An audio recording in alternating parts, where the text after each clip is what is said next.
IBN 7 हौसला है।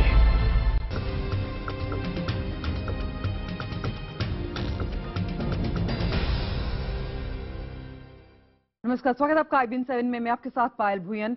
Swine flu एक बार फिर लौट आया है। दिल्ली में एक महिला की मौत के बाद हैदराबाद में भी 2 नए मामले सामने आए हैं। हैदराबाद में इस बीमारी से एक गर्भवती महिला की मौत हो चुकी है, तो वहीं राजस्थान में एक शख्स की मौत का नया मामला सामने आया है।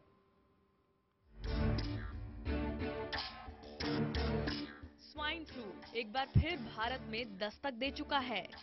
दिल्ली में 1 मौत, राजस्थान में 1 मौत, तेलंगाना में 10 मौत, आंध्र प्रदेश में 5 लोगों की मौत। स्वाइन फ्लू तेजी से देश के हर कोने में पैर पसारता जा रहा है। दक्षिण भारत के हैदराबाद में स्वाइन फ्लू से मौत के 2 नए मामले सामने आए हैं। 31 दिसंबर 2014 को हैदराबाद में 29 साल की एक प्रेग्नेंट महिला की स्वाइन फ्लू से मौत हो गई। इसके साथ ही अकेले तेलंगाना में इस बीमारी से मरने वालों का आंकड़ा बढ़कर 10 हो चुका है। राजस्थान के कोटा में स्वाइन फ्लू ने एक शख्स की जान ले ली। शख्स का इलाज कई दिनों से अस्पताल में चल रहा था, जिसके बाद उसकी मौत हो गई। हमने इसको रेड अलर्ट मानते हुए पूरे जिले में 3 दिन पहले मीटिंग करके और सभी चिकित्सा अधिकारियों को सबको ये स्वाइन फ्लू को गंभीरता से लेने के लिए निर्देश दे दिए। देश की राजधानी दिल्ली भी स्वाइन फ्लू के अटैक से बची नहीं है। दिल्ली में इस बीमारी से अब तक एक महिला अपनी जान गंवा चुकी है। वहीं दिल्ली के अस्पतालों में रोजाना स्वाइन फ्लू के नए मामले सामने आ रहे हैं। एक फीमेल है, एक मेल है, दोनों गाजियाबाद से आए एंड दोनों अभी ठीक है, उनका कोई ज्यादा कॉम्प्लिकेशन है नहीं। डॉक्टरों के मुताबिक स्वाइन फ्लू का वायरस बेहद तेजी से फैलता है। मरीज के आसपास रहने वाले लोगों को ये तुरंत अपनी चपेट में ले लेता है। डॉक्टरों के मुताबिक अगर आपको बुखार, गले में खराश, बलगम और सांस लेने में दिक्कत हो रही हो तो तुरंत डॉक्टर को दिखाएं। कहीं ऐसा ना हो कि आप भी इस वायरस की चपेट में हो। घर में ये मरीज पेशेंट है, उसको तो आइसोलेशन करना जरूरी है, हॉस्पिटल में एडमिशन करना जरूरी है, और जो इनका कांटेक्ट में आए थे उनको भी प्रोफिलैक्टिक मेडिसिन लेना जरूरी है। हालांकि स्वास्थ्य मंत्रालय के मुताबिक H1N1 फ्लू से डरने की जरूरत नहीं है। स्वास्थ्य विभाग इस बीमारी से लड़ने के लिए पूरी तरह से तैयार है। हमारे हॉस्पिटल्स इसको निपटने के लिए सक्षम है। सभी डॉक्टर्स को इस दृष्टि से तैयार रखा है, लेकिन मैं साथ ही साथ ये भी कहना चाहूंगा कि इसमें कोई पैनिक करने की जरूरत नहीं है। इससे पहले विश्व स्वास्थ्य संगठन यानी WHO साल 2009 में स्वाइन फ्लू को महामारी घोषित कर चुका है। बीते सालों में भी स्वाइन फ्लू ने लोगों को बहुत डराया। साल 2009 में मेक्सिको में स्वाइन फ्लू ने पहली बार दस्तक दी थी, जिसके बाद ये दुनिया के बाकी देशों में भी पांव पसारता गया। भारत में साल 2010 तक स्वाइन फ्लू के 10,000 से भी ज्यादा मामले सामने आए थे। इनमें 1800 से ज्यादा लोगों ने अपनी जान गंवा दी। Bureau report, IBN 7।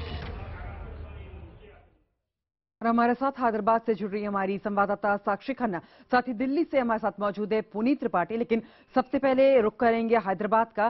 साक्षी, हैदराबाद में इतने सारे नए मामले सामने आए हैं स्वाइन फ्लू के, कितना अलार्मिंग है ये सिचुएशन, और सरकार की तरफ से क्या किया जा रहा है ताकि इस बीमारी को आगे ज्यादा ना स्प्रेड होने दिया जाए?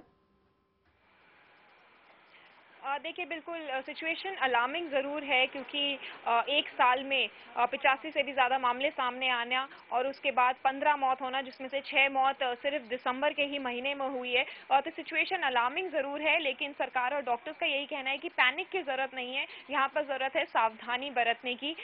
यहाँ पर जो एक्सपर्ट्स हैं उनसे हमारी बात हुई, उनका कहना था कि जितनी भी मौतें हुई हैं उसके पीछे वजह थी कि या तो फिर वो अस्पताली क्रिटिकल स्टेज में आते थे, या फिर उनको पहले से कोई बीमारी होती थी और उसके बाद स्वाइन फ्लू की वजह से सिचुएशन और ज़्यादा ख़राब हो जाती थी। तो यहाँ पर ज़रूरी है कि अगर कोई भी फ्लू जैसे सिम्टम्स आपको आते हैं तो तुरंत डॉक्टर से संपर्क करें, उसको हल्के में ना लें। और उससे भी ज़्यादा ज़रूरी है कि अगर किसी को फ्लू जैसे सिम्टम्स हैं तो वो घर से बाहर ना जाए, क्योंकि ये बीमारी फैलती है कम्युनिकेबल डिजीज है, तो औरों में इसमें फैलने का खतरा रहता है। तो ये जरूरी है कि आप घर में रहें। अस्पतालों में भी जो इंतजाम किए गए हैं, आइसोलेशन वार्ड बनाए गए हैं, अगर कोई संदिग्ध मरीज आता है तो उसको तुरंत अलग कर दिया जाता है। तो सावधानी बरतना यहाँ पर बहुत जरूरी है और प्रशासन और डॉक्टर्स यही कह रहे हैं कि जो वनरेबल ग्रुप्स हैं, चाहे वो बच्चे हो बुजुर्ग हो, वो दवाइयां पहले ही ले सकते हैं। अब टैमीफ्लू जो मेडिसिन है वो भी बाजारों में उपलब्ध है। तो यहाँ पर सिचुएशन अलार्मिंग है, लोगों में भी घबराहट जरूर है, लेकिन सरकार का यही कहना है कि जागरूकता इसमें जरूरत है और पहले से ही अगर आप तैयारी कर ले स्वाइन फ्लू से तो बचा जा सकता है। हमारे साथ पुनीत त्रिपाठी भी मौजूद है दिल्ली से। पुनीत, दिल्ली और एनसीआर में भी देखा हमने कि कई मामले सामने आए हैं। सरकार की तरफ से क्या कोशिशें की जा रही है, क्या इंतजाम किए गए हैं हॉस्पिटल्स में? देखिए, अगर हम दिल्ली की बात करें तो जो भी दिल्ली एनसीआर के मरीज हैं वो सभी अगर उनकी हालत क्रिटिकल होती है तो उनको दिल्ली लाया जाता है और खास तौर पे जो राम मनोहर लोहिया अस्पताल है उसमें एडमिट कराया जाता है, क्योंकि माना जाता है कि इस अस्पताल में खास तौर पे H1N1 के लिए जो सुविधाएं हैं वो बाकी अस्पतालों से बेहतर हैं। तो आरएमएल में 30 बेडों का एक अलग से वार्ड, आइसोलेशन वार्ड बनाया गया है कि जहां भी जो भी मरीज आ रहे हैं स्वाइन फ्लू के, उनको उसमें एडमिट किया जा रहा है। हालांकि राजधानी दिल्ली में अभी तक कोई मौत नहीं हुई है। एक जो मौत हुई है वो महिला गाजियाबाद की रहने वाली थी, लेकिन उसको इलाज के लिए दिल्ली के एक निजी अस्पताल में लाया गया था और वहां उसकी मौत हो गई थी। वहीं सरकार जो है इस पूरे सिचुएशन पे जो हेल्थ सेक्रेटरी हैं वो नजर बनाए हुए हैं। लगातार जो सिचुएशन है उसको रिव्यू किया जा रहा है। अस्पतालों को निर्देश दिया गया है कि आप पर्याप्त मात्रा में दवाई अस्पताल में मौजूद रखें। पायल जी बिल्कुल, साक्षी और पुनीत, आप दोनों का बहुत बहुत शुक्रिया हमारे साथ जुड़ने के लिए और तमाम जानकारी देने के लिए।